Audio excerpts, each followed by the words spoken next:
അധ്യായം 26. അബ്രഹാമിൻ്റെ കാലത്തുണ്ടായ മുമ്പിലത്തെ ക്ഷാമം കൂടാതെ പിന്നെയും ആ ദേശത്തൊരു ക്ഷാമമുണ്ടായി. അപ്പോൾ ഇസ്ഹാക്ക് ഗേരാറിൽ ഫെലിസ്ത്യരുടെ രാജാവായ അബീമേലെക്കിനടുക്കൽ പോയി.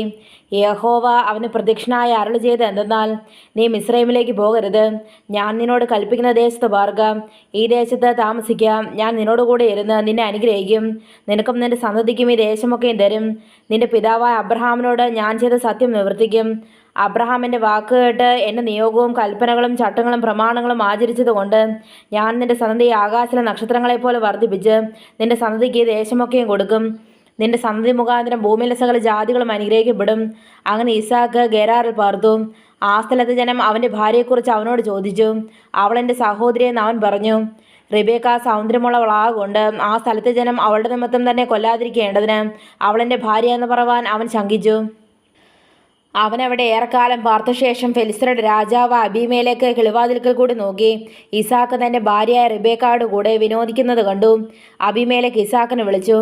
അവൾ നിന്റെ ഭാര്യയാകുന്നു നിശ്ചയം, പിന്നെ എൻ്റെ സഹോദരിയെന്ന് നീ പറഞ്ഞത് എങ്ങനെയെന്ന് ചോദിച്ചതിന് ഇസ്ഹാക്ക് അവനോട്, അവളുടെ നിമിത്തം മരിക്കാതിരിപ്പാനാകുന്നു ഞാനങ്ങനെ പറഞ്ഞതെന്ന് പറഞ്ഞു. അപ്പോൾ അബീമേലെക്ക്, നീ ഞങ്ങളോട് ചെയ്ത് എന്ത്? ജനത്തിലാരെങ്കിലും നിന്റെ ഭാര്യയോട് കൂടെ ശയിപ്പാനും നീ ഞങ്ങളുടെ മേൽ കുറ്റം വരുത്തുവാനും സംഗതി വരുമായിരുന്നുവല്ലോ എന്ന് പറഞ്ഞു. പിന്നെ അബീമേലെക്ക്, ഈ പുരുഷനെയോ അവൻ്റെ ഭാര്യയോ തൊടുന്നവന് മരണശിക്ഷ ഉണ്ടാകുമെന്ന് സകല ജനത്തോടും കൽപ്പിച്ചു. ഇസ്ഹാക്ക് ആ ദേശത്ത് വിതച്ചു. ആയാണ്ടിൽ 100 മേനി വിളവ് കിട്ടി. യഹോവ അവനെ അനുഗ്രഹിച്ചു. അവൻ വർദ്ധിച്ച് മഹാധനവാനായി തീർന്നു. അവന് ആട്ടിൻകൂട്ടങ്ങളും വളരെ ദാസിദാസന്മാരും ഉണ്ടായിരുന്നതുകൊണ്ട് ഫെലിസ്ത്യർക്ക് അവനോട് അസൂയ തോന്നി. എന്നാൽ അവൻ്റെ പിതാവായ അബ്രഹാമിൻ്റെ കാലത്ത് അവൻ്റെ പിതാവിൻ്റെ ദാസന്മാർ കുഴിച്ചിരുന്ന കിണറൊക്കെയും ഫെലിസ്ത്യർ മണ്ണിട്ട് നികത്തി കളഞ്ഞിരുന്നു. അബീമേലെക്ക് ഇസ്ഹാക്കിനോട്, നീ ഞങ്ങളെക്കാൾ ഏറ്റവും ബലവാനാകൊണ്ട് ഞങ്ങളെ വിട്ടുപോകാമെന്ന് പറഞ്ഞു. അങ്ങനെ ഇസ്ഹാക്ക് അവിടെ നിന്ന് പുറപ്പെട്ട് ഗേരാർ താഴ്വരയിൽ കൂടാരമടിച്ചു, അവിടെ പാർത്തു. തൻ്റെ പിതാവായ അബ്രഹാമിൻ്റെ കാലത്ത് കുഴിച്ചതും അബ്രഹാം മരിച്ച ശേഷം ഫെലിസ്ത്യർ നികത്തിക്കളഞ്ഞതുമായ കിണറുകൾ ഇസ്ഹാക്ക് പിന്നെയും കുഴിച്ച് തൻ്റെ പിതാവ് അവയ്ക്കിട്ടിരുന്ന പേർ തന്നെ ഇട്ടു. ഇസ്ഹാക്കിൻ്റെ ദാസന്മാർ ആ താഴ്വരയിൽ കുഴിച്ചു നീരുറവുള്ളൊരു കിണർ കണ്ടു. അപ്പോൾ ഗേരാർ ദേശത്തിലെ ഇടയന്മാർ, ഈ വെള്ളം ഞങ്ങൾക്കുള്ളതെന്ന് പറഞ്ഞ് ഇസ്ഹാക്കിൻ്റെ ഇടയന്മാരോട് ചണ്ടയിട്ടു. അവർ തന്നോട് ചണ്ടയിട്ടതുകൊണ്ട് അവൻ ആ കിണറിനെ ഏശക്കെന്ന് പേർ വിളിച്ചു. അവർ മറ്റൊരു കിണർ കുഴിച്ചു. അതിനെക്കുറിച്ചും അവർ ചണ്ടയിട്ടതുകൊണ്ട് അവനതിന് സിത്ന എന്ന് പേർ വിളിച്ചു. അവൻ അവിടെ നിന്ന് മാറിപ്പോയി മറ്റൊരു കിണർ കുഴിച്ചു. അതിനെക്കുറിച്ച് അവർ ചണ്ടയിട്ടില്ല. യഹോവ ഇപ്പോൾ നമുക്ക് ഇടമുണ്ടാക്കി നാം ദേശത്ത് വർദ്ധിക്കുമെന്ന് പറഞ്ഞ് അവനതിന് രഹോബോത്ത് എന്ന് പേരിട്ടു. അവിടെ നിന്ന് അവൻ ബേർശേബയ്ക്ക് പോയി.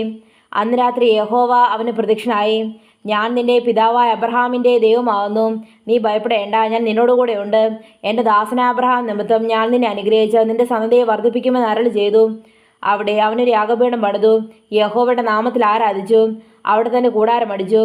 അവിടെയും ഇസ്ഹാക്കിൻ്റെ ദാസന്മാർ ഒരു കിണർ ഒഴിച്ചു. അനന്തരം അബീമേലെക്കും സ്നേഹിതനായ അഹൂസത്തും സേനാപതിയായ ഫീക്കോലും ഗേരാറിൽ നിന്ന് അവൻ്റെ അടുക്കൽ വന്നു. ഇസ്ഹാക്ക് അവരോട്, നിങ്ങൾ എന്തിനാ എൻ്റെ അടുക്കൽ വരുന്നു? നിങ്ങൾ എന്നെ ദേഷിച്ച് നിങ്ങളുടെ നിന്ന് അയച്ചു കളഞ്ഞുവല്ലോ എന്ന് പറഞ്ഞു. അതിനവർ, യഹോവ നിന്നോടുകൂടെ ഉണ്ട് എന്ന് ഞങ്ങൾ സ്പഷ്ടമായി കണ്ടു. അതുകൊണ്ട് ഞങ്ങൾക്കും നിനക്കും തമ്മിൽ തന്നെ ഒരു സത്യബന്ധം ഉണ്ടായിരിക്കണം. ഞങ്ങൾ നിന്നെ തൊട്ടിട്ടില്ലാത്തതുപോലെയും നന്മ മാത്രം നിനക്ക് ചെയ്ത് നിന്നെ സമാധാനത്തോടെ അയച്ചതുപോലെയും നീ ഞങ്ങളോടൊരു ദോഷവും ചെയ്യുകയില്ല എന്ന് ഞങ്ങൾ നീ തമ്മിൽ ഒരു ഉടമ്പടി ചെയ്യുക. നീ യഹോവയാൽ അനുഗ്രഹിക്കപ്പെട്ടവനല്ലോ എന്ന് പറഞ്ഞു. അവൻ അവർക്കൊരു വിരുന്നൊരുക്കി. അവർ ഭക്ഷിച്ച് പാനം ചെയ്തു. അവർ അതികാലത്ത് എഴുന്നേറ്റ് തമ്മിൽ സത്യം ചെയ്ത ശേഷം ഇസ്ഹാക്ക് അവരെ യാത്ര അയച്ചു. അവർ സമാധാനത്തോടെ പിരിഞ്ഞുപോയി. ആ ദിവസം തന്നെ ഇസ്ഹാക്കിൻ്റെ ദാസന്മാർ വന്നു തങ്ങൾ കുടിച്ച കിണറ്റിൻ്റെ വസ്തുത അവനെ അറിയിച്ചു. ഞങ്ങൾ വെള്ളം കണ്ടു എന്ന് പറഞ്ഞു. അവനതിന് ശിബ എന്ന് പേരിട്ടു. അതുകൊണ്ട് ആ പട്ടണത്തിന് ഇന്ന് വരെ ബേർശേബ എന്ന് പേർ. ഏശാവിന് 40 വയസ്സായപ്പോൾ അവൻ ഹിത്തനായ ബേരിയുടെ മകൾ യഹൂദീത്തിനെയും ഹിത്തനായ ഏലോന്റെ മകൾ ബാസമത്തിനെയും ഭാര്യമാരെ പരിഗ്രഹിച്ചു. ഇവർ ഇസ്ഹാക്കിനും റിബേക്കായ്ക്കും മനോവ്യസന കാരണമായിരുന്നു.